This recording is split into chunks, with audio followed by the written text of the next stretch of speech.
اب مسئلہ سن لو، بری نیت سے قرآن پڑھنا کفر ہے۔ پڑھ رہے ہیں قرآن، نیت بری ہے۔ مثلا میں نبی کے عیب ڈھونڈوں، جس نبی کو اللہ نے بے عیب بنایا عیب ڈھونڈوں، یا نبی کے بارے میں کوئی تنقیص کہ نقصان کی بات، ان کی شان کو کم کرنے والی بات ڈھونڈوں، تو بری نیت سے قرآن پڑھنا کیا ہے؟ اونچی یاد کر لیں۔ سیدنا فاروق اعظم رضی اللہ تعالی عنہ کے دور خلافت میں ایک منافق شخص تھا، وہ روزانہ صبح فجر کی نماز میں سورہ عبس پڑھتا تھا، عبس و تولی، یہ سورت پڑھتا تھا۔ لوگوں نے اس سے کہا کہ تو یہی سورت کیوں پڑھتا ہے؟ اس نے کہا کیا یہ قرآن نہیں ہے؟ کہا ہے قرآن، تو کیا قرآن میں صرف یہی ہے؟ اس نے کہا جی یہ قرآن ہے، میں پڑھتا ہوں۔ تھا منافق، اور کس نیت سے پڑھتا تھا؟ اس کی سوچ میں یہ تھا کہ اس صورت میں اللہ نے معاذ اللہ نبی کو ڈانٹا ہے۔ وہ اس سوچ کے تحت پڑھتا تھا کہ اس میں نبی کو ڈانٹ پڑی ہے معاذ اللہ، تو وہ اس سوچ سے نبی کی شان کے خلاف کر کے پڑھتا تھا۔ حضرت عمر کے پاس مقدمہ لایا گیا، حضرت عمر فاروق نے اس سے سوال کیے، اس سے پوچھا، اس نے وہی کہا جی کیا یہ قرآن نہیں ہے؟ فرمایا اس میں شک نہیں کہ یہ قرآن ہے، اور اس میں بھی شک نہیں کہ تو منافق ہے۔ اس کی گردن اڑا دی کہ تیری جو اندر سلسلہ ہے وہ باہر آ گیا، تو نے ظاہر کر دیا کہ تو ایمان والا نہیں۔ اب دوسری بات سن لے، یہ بات سن لی آپ نے، ایک صحابی دوسرے صحابی کے بارے میں حضور صلی اللہ علیہ وسلم کے پاس آئے اور کہتے ہیں یہ صرف قل هو اللہ پڑھتا ہے، سورہ اخلاص یہ صرف وہی پڑھتا ہے۔ حضور صلی اللہ علیہ وسلم سب کچھ جانتے ہیں اللہ کی عطا سے، فرمایا تم صرف قل هو اللہ کیوں پڑھتے ہو؟ اس نے کہا مجھے اس سے محبت ہے، مجھے اس سے۔ فرمایا تیری یہی محبت تجھے جنت میں لے جائے گی۔ دونوں کا فرق نظر آیا، خواہش سمجھ آ گئی کہ اچھی خواہش کیا ہوتی ہے۔ اور اب ایک شخص مثال کے طور پر مناظرہ ٹھہرا دو لوگوں میں، ایک بدعقیدہ تھا ایک سنی تھا، دونوں میں طے پا گیا کہ آئیں گے حضور صلی اللہ علیہ وسلم کے علم کی شان پر مناظرہ ہوگا۔ سنی نے کہا میں ثابت کروں گا نبی کو اللہ کی عطا سے سب کچھ معلوم ہے، دوسرے نے کہا میں ثابت کروں گا نبی کچھ نہیں جانتے، بس تھوڑا سا جانتے ہیں معاذ اللہ۔ انہوں نے کہا ٹھیک ہے ٹائم مقرر کر لو، قرآن سے بات ہوگی۔ ٹھیک ہے، ٹائم طے ہو گیا، 3 دن کے بعد یا 7 دن کے بعد جمع ہوں گے۔ 7 دن کے بعد دونوں جمع ہو گئے۔ سنی نے کہا میں ایک سوال پہلے رکھنا چاہتا ہوں لوگوں کے سامنے۔ 7 دن اس نے بھی گزارے، اس نے بھی قرآن پڑھا، 7 دن میں نے بھی قرآن پڑھا۔ میری کوشش تھی کہ ہر آیت سے میں نبی کی شان بس ڈھونڈوں، اس کی کوشش تھی کہ ہر آیت سے نبی کا معاذ اللہ عیب ڈھونڈوں۔ یہ بتاؤ وقت کس کا اچھا گزرا ہے؟ کس کی خواہش زیادہ اچھی تھی؟ پہلے اس پر فیصلہ کرو۔ تو یہ آپ کو صرف نمونے کے طور پر سمجھانے کے لیے بات کی ہے کہ ہم قرآن پڑھیں، یہ قرآن حق ہے، ہدایت ہے، سچ ہے۔ اور اس قرآن میں کیا کچھ ہے؟ حضرت فاروق اعظم کی رائے سے کتنی آیتیں اتری؟ جو حضرت فاروق اعظم چاہتے تھے اللہ نے ویسا ہی اتارا، یعنی وہ ایسے اللہ کے طرف سے ہدایت یافتہ کہ ان کو جو سوچ آئی وہ بھی اچھی آئی۔ تو ہمیں اچھی سوچ کب آئے گی؟ جب ہم ایمان والے ہوں گے اور اللہ سے ڈرنے والے۔ تو سب کی خواہشیں ایک جیسی نہیں۔ اب نماز پڑھ رہے، نماز پڑھتے پڑھتے آپ کی کوئی خواہش وسوسہ بن کر شروع ہو گئی، آپ اس میں لگ گئے، کہاں سے کہاں بات چلی گئی۔ حضرت عمر فاروق نماز پڑھتے ہوئے پورے جہاد کا پروگرام بنا لیتے تھے۔ ہم لوگ کیا کرتے ہیں؟ دنیا کی سوچیں، تو ہر ایک کا حال ایک جیسا نہیں، تو خواہشیں الگ ہیں تو احکام بھی الگ۔ سب کا ایک جیسا معاملہ نہیں. تو یہ سوچیں اچھی آنا یہ بھی انعام ہے، مہربانی ہے. غلط سوچیں آئیں تو جھٹک دیا کرو. لا حول پڑھ لو، اعوذ باللہ پڑھ لو، لیکن مزے لینے لگ جاؤ تو پھر تو آدمی ادھر ہی چلا جاتا ہے. اللہ تعالی ہم سب پر مہربانی فرمائے. میرے دوستوں اور بزرگوں، یہ اللہ تعالی نے کرم فرمایا. اب حضرت موسیٰ علیہ السلام پر اتری ہے تورات. اصلی تورات بھی ہدایت، اصلی تورات بھی، اصلی انجیل بھی، اصلی زبور بھی، مگر یہ تینوں اصلی حالت میں موجود نہیں. ان میں تحریف ہو گئی، تبدیلی ہو گئی، بہت سی چینجز کر دی گئیں. کیا کچھ آلٹر کر دیا وہ اس کا بھی بیان موجود ہے. نبی کریم صلی اللہ علیہ وسلم کے سامنے ایک دو باتیں ایسی آئیں، لوگوں نے ایسا گناہ کیا تو حضور نے سزا بتائی. انہوں نے کہا جی ہمارے دین میں تو یہ نہیں. حضور نے کہا تم اپنے کسی پرانے عالم کو لاؤ. تو وہ پرانے عالم کو لائے. حضور نے اس کو قسم دی کہ تو جس کو مانتا ہے اس کی قسم سچ بولنا. اس نے کہا جی آپ نے قسم دے دی ہے اس لیے سچ بولوں گا، جو آپ کہہ رہے ہیں وہی سچ ہے. تو اصلی حالت میں آج بھی تورات ملے گی اگر اصلی، تو اس میں بھی ہدایت ہوگی، مگر انہوں نے بدل دیا. یہ قرآن کا اعجاز ہے، اس میں کوئی تبدیلی. اور میں نے آپ کو پچھلے جمعے بتایا، یوں لگتا ہے جیسے آیت آج ہی اتر رہی ہے. یہ بھی اعجاز، احکام نظر آ رہے. آج بھی کیا کوشش ہو رہی ہے؟ کسی طرح کوئی جہاد کی آیتیں نکال رہے ہیں، کوئی پردے کی آیت نکالنا چاہ رہے ہیں، کوئی تو یہ ان کی کوشش کامیاب ہو سکتی ہے اونچی.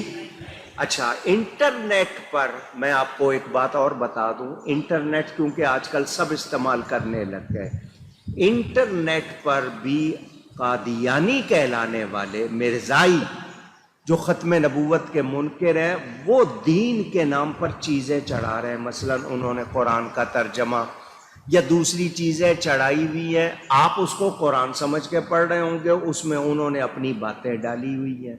تو انٹرنیٹ استعمال کرنے والے بھی تسلی کریں، کیونکہ بہت سی ویب سائٹ، بہت سی ایسی چیزیں قادیانیوں اور یہودیوں کی طرف سے ہیں کہ مسلمان ان کو پڑھیں گے اور اس میں وہ اپنی بات ڈال دیں گے تو کہیں گے مسلمان کے یہ تو یہ بات ہے. تو وہ اس طرح بہکانے میں لگے ہوئے. تو آپ کو وہاں بھی احتیاط کرنی. میں ایک ثبوت دے دوں، قادیانیوں کا چھپا ہوا قرآن میرے پاس ہے. دیکھوں کہ کہاں کہاں انہوں نے کیا کیا ڈنڈی ماری. پہلے صفحے پہ مسلمانوں کی 6 نشانیاں بیان ہوئی ہیں سورہ بقرہ کے شروع میں. الذین یؤمنون بالغیب ویقیمون الصلاۃ ومما رزقناہم ینفقون والذین یؤمنون بما انزل الیک وما انزل من قبلک. یہ قرآن کی آیت ہے. انہوں نے لکھا من قبلک کے بعد کے ایمان لاتے ہیں اس پر جو آپ کی طرف اترا، جو آپ سے پہلے انہوں نے لکھا ہے، اور جو آپ کے بعد اترا، جو آپ کے نبی کے بعد اترنے کا ذکر قرآن میں کہیں ہے، مگر انہوں نے لکھ دیا. اب جو پڑھے گا وہ کہے گا بعد میں بھی اترے گا، لہذا وہ ماننے لگ جائے گا. تو یہ شرارتیں وہ کر رہے ہیں مسلمانوں کو راستے سے ہٹانے کے لیے. اور ہمارے حکمران آپ کو پتہ ہے، ان کو تو اوپر سے جو کمانڈ ملتی ہے، جن کو خوش کرنے کے لیے وہ کرتے ہیں، وہی کر رہے ہیں. اس وقت قادیانی کس طرح آپ کے ملک پہ یلغار کر رہے ہیں آپ کو اندازہ نہیں. تو ان کی کوشش کیا ہے؟ مسلمانوں کے عقیدے بگاڑ دو، کیونکہ عام مسلمان کو معلومات نہیں ہے، مسلمان جانتے نہیں ہیں. ان کو بہکاؤ کسی طرح، آپس میں اتنا توڑو کہ یہ اکٹھے نہ ہو سکیں. تو ہم ان کو بتا دینا چاہتے ہیں تم جو مرضی کر لو، اللہ تعالیٰ کی مہربانی سے ہر مسلمان نبی پاک صلی اللہ علیہ وسلم کا غلام رہے گا اور ختم نبوت کے عقیدے پر پکا رہے گا. تمہاری کوئی سازش کامیاب ہو سکتی نہیں. لیکن ہم نے یہ کرنا ہے. ہم دعوے کرتے، نعرے لگاتے، عمل نہیں کرتے، جس کے نتیجے میں پھر اب آپ کے بچے ہیں، آپ نے ان کے ہاتھ میں فون دے دیا ہے تو جو ان کو نظر آئے گا وہ تو ادھر جائیں گے. آپ ان کو سکھاتے نہیں ہیں. کیوں نہیں سکھاتے؟ کہ آپ نے خود نہیں سیکھا. جب آپ کو خود عقیدے معلوم نہیں، میں لفظ عقیدہ کے معنی پوچھ لوں، اتنے لوگ بیٹھے ہیں، مجھے مشکل سے کوئی بتائے گا کہ عقیدے کا معنی کیا ہے، عقیدت اور عقیدے میں فرق کیا ہوتا ہے. روزانہ عشاء کی نماز میں دعائے قنوت پڑھتے ہیں، قنوت کا معنی کیا ہے اکثر لوگوں کو معلوم نہیں. 6 کلمے یاد نہیں. تو جب آپ کو یاد نہیں، بچوں کو کیا یاد کرائیں گے؟ عقیدہ بنتا ہے قرآن اور حدیث سے. عقیدہ کہاں سے بنتا ہے؟ عقیدہ قرآن اور حدیث کے وہ الفاظ جن کو نصوص کہتے ہیں، نون صاد نص، اس کی جمع نصوص، یہ قرآن اور حدیث کے الفاظ کو کہتے ہیں. ان سے جو خیال، جو نظریہ ہم اپنے دل و دماغ میں پختہ کر لیتے ہیں، پکا کر لیتے ہیں، اس کو عقیدہ کہتے ہیں. قرآن حدیث کے مطابق جو خیال، جو نظریہ دل و دماغ میں پکا کر لیا، نقش کر لیا، اس کو کیا کہتے ہیں؟ عقیدہ. اور عقیدت کس کو کہتے ہیں؟ کسی چیز سے بہت زیادہ لگاؤ ہو جانا. اب کوئی بھی اچھی چیز، کسی اچھائی کو سنا اور اس کے لیے دل میں جگہ بن گئی، اس کو عقیدت کہتے ہیں. مثلا مجھے پتا چلا کہ یہ کھجور مدینے کی ہے، اب مدینے کا ذکر آیا، مدینے سے مجھے پیار ہے، مدینہ مجھے اچھا لگتا ہے، تو اس کھجور کے لیے میرے دل میں ایک جگہ بن گئی، اس کو کیا کہیں گے؟ عقیدت. لیکن نبی کے لیے میرا جو خیال ہے وہ میرا عقیدہ ہے. تو ختم نبوت، نبی کو آخری نبی ماننا، یہ کیا ہے؟ عقیدہ. کیونکہ قرآن میں خاتم النبیین کا لفظ آیا ہے، الفاظ آئے ہیں. تو اب دنیا ادھر کی ادھر ہو جائے، سورج مغرب سے نکل آئے، ختم نبوت کا عقیدہ بدل سکتا؟ نبی کی عزت کے لیے کوئی قانون بدل سکتا؟ وہ کرنی ہی کرنی ہے. ساری دنیا کی عزت ایک طرف، میرے نبی کی عزت اس میں کوئی لچک ہو سکتی نہیں. تو مسلمان وہ ہونا چاہیے. آج یہودی اپنے دین پر پوری طرح نہیں ہے، آج عیسائی اپنے دین پر پوری طرح نہیں ہے، مگر مسلمان کہلانے والا بھی نہ ہو تو پھر بتائیے افسوس ہوگا یا نہیں ہوگا؟ تو ہمیں سچا مسلمان بننا ہے. اپنے عقیدے یاد ہونے چاہیے، جو ضروری بنیادی عقیدے ہیں، جو ضروریات دین کے. کون سی ایسی بات ہے جس کے کہنے یا کرنے سے میں دین سے نکل جاؤں گا؟ وہ معلوم ہونی چاہیے تاکہ میں ایسا نہ کروں. تو ہم سب کو کوشش کرنی ہے دین کے بارے میں ہمارے پاس لچک نہیں بلکہ ثابت قدمی ہو. میں نے آپ کو سنایا تھا یہ ابن عمر یا ابن عباس رضی اللہ عنہم کے بارے میں بات. جب یزید پلید تخت پر بیٹھا تو اس نے اپنے لیے ووٹ مانگا، بیعت مانگی. تو حضرت ابن عباس رضی اللہ تعالی عنہما کی بات ہے غالباً، ان کے پاس یزید کا آدمی گیا کہ یزید کو ووٹ دیں، یزید کی بیعت کریں. تو انہوں نے جو جواب دیا وہ میں نے آپ کو سنانا ہے، ذرا سنیں ایمان کا حال کیا ہونا چاہیے. انہوں نے کہا میں بوڑھا ہوا ہوں، میرا ایمان بوڑھا نہیں ہوا ہے. میں بوڑھا ہو گیا ہوں، میرا ایمان بوڑھا نہیں ہوا. تم نے کیا سمجھا میرا ایمان بھی کمزور ہو گیا ہے؟ میں یزید کو ہرگز امیر مان سکتا نہیں. ہمارا یہ ہے ہو جی، جس نے زیادہ پیسے دیے اس کو ووٹ دے دیا، نہ دین دیکھا نہ ایمان. کسی نے بریانی کھلائی تو دے دیا اور کسی نے بائک دلائی تو دے دیا. چند سکوں کے لیے ہم ایسا کرتے ہیں، نتیجہ کیا نکلتا ہے؟ وبال باقی رہتا ہے، تباہی الگ آتی ہے. تو یہ بہت اسی امام کس کو بناؤ؟ جو عادل ہو، متقی ہو، مومن ہو. تو جس کا عقیدہ صحیح نہیں اس کو امام بنا لے، نتیجہ کیا نکلے گا؟ خرابی، تباہی. ایمان سے چلے جاتے ہیں. تو ہم سب کو بہت زیادہ خیال رکھنا. آج ہمارے پاکستان میں فوج کے خلاف کوئی بولے تو بتاؤ قانون لگے گا یا نہیں لگے گا؟ عدلیہ کے خلاف کوئی بولے قانون لگے گا یا نہیں لگے گا؟ اونچی تو کہاں ہمارے یہ ادارے، کہاں حکومتیں، کہاں وزارتیں، کہاں نبی پاک صلی اللہ علیہ وسلم، کہاں ایمان؟ تو اللہ اور اس کے رسول کی بات سب سے بلند، اس میں کوئی لچک ہو سکتی؟ اونچی کہہ دیجئے نہیں۔ یاد رکھنا ہے اس بات کو۔ اب یہ حضرت موسیٰ علیہ السلام کا واقعہ یہاں تک آپ نے سنا۔